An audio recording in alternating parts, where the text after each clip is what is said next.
didn't see you. I was reading my yearbook, full of signatures from my friends. That's right, I have lots of friends. And soon you can too. I'm Geordie Lees, and I'll be your host for Being Cool with Geordie. Now, let's get started, shall we? So, you're coming to Northern. Well, let me tell you, you've made a very good decision. In fact, you made 3 very good decisions. The first is continuing your education. The second is going to Northern Secondary School. It's an incredible school. The third is watching this video. That's right, watching this video is the most important thing you can do. Now, I want you to keep telling yourself that you are on the right path, because you are. That's called self-confidence, and that's the first gem I want to talk about. But we'll get to that later. This is a classroom, but it's different from any classroom you've been to before. People may tell you that high school classrooms are harder, and that is to an extent true, but I have some advice for you. Firstly, treat it just like you would your normal classroom. See, it may be a high school classroom, but it's still a classroom. Now here you're saying, but Geordie, this is a high school classroom. It's very hard. We're going to greater school. We no longer have a home form.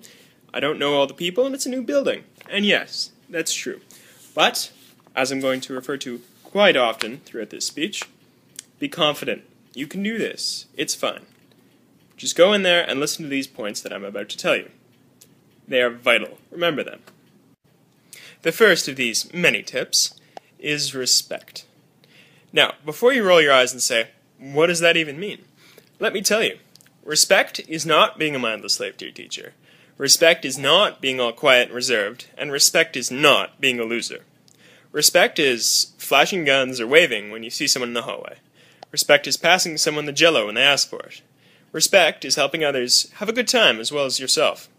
Go easy on your teacher by doing things that they ask you to do, like being quiet in class, doing homework, being ready, and being active in class. Add in common sense and you will do fine. Common sense is not being stupid. I can't really make it any more simple. You just have to think about what you're doing before you do it. And if the repercussions of whatever you are doing are not worth doing it, then simply do not do it. Remember to consider those repercussions from everyone's point of view, not just your own. That is the last lesson. Now, if you remember these things, you will be fine for the classroom. There are dozens of cornerstone examples for what expected behavior is, but I can't really give you them all. What's that? You want to hear some anyway? Okay. Being quiet, being attentive, doing homework, doing projects, studying for tests, listening to the teacher, being nice, not disrupting class participation, bringing pencils and paper, and so on. To be prepared, coming ready by yourself so don't be stoned or overtired, not talking to one another, not distracting others, not lying are all good examples.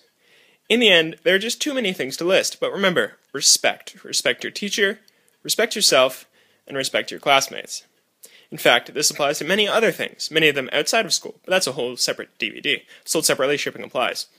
The first of these is getting along with teachers. Respect them, and you should be fine. There is more to that then, though. The thing you have to remember about teachers is that, as much as they seem like they eat homework and live in the janitor's closet, they are people too.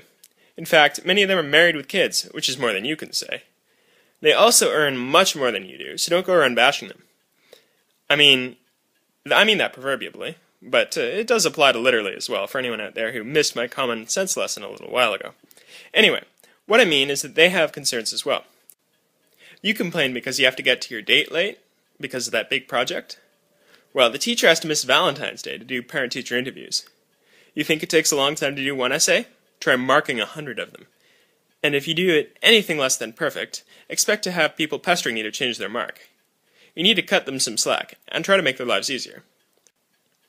By the same token, them being a human one, they tend to like you better if you treat them as a human instead of as a cruel overlord.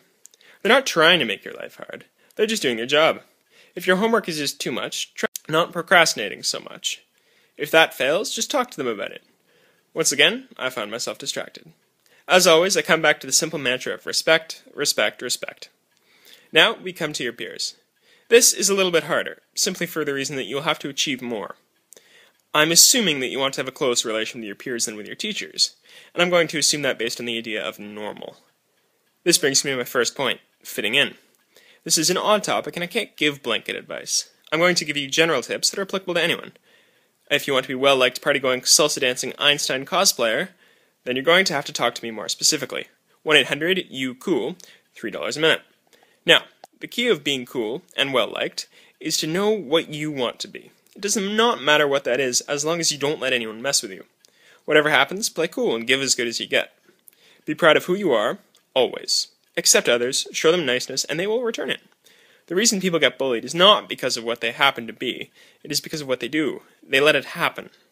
Confidence is the single most important thing you can have under your belt. People like confident people. Don't be fake, don't be weak, and don't look down on others. Do unto others as you would have done unto yourself.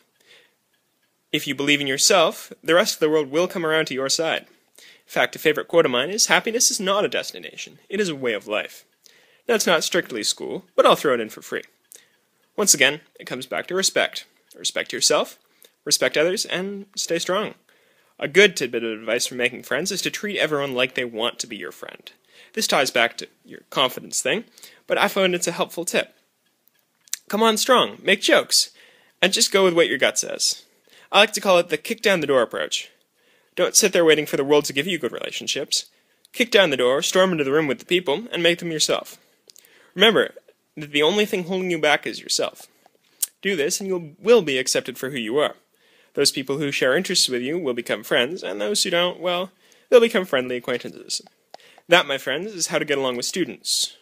There's a lot more to how people view you than just your demeanor, however. One of these things is appearance. Now, always remember what I said. Respect yourself, believe in you. Wear what you want to wear for whatever you want to be. Wear it with pride. What you wear has to reflect what you want to be. If you're a gamer, you want the world to know and wear a witty gaming shirt. If you want to get attention, consider a low-cut or tight shirt.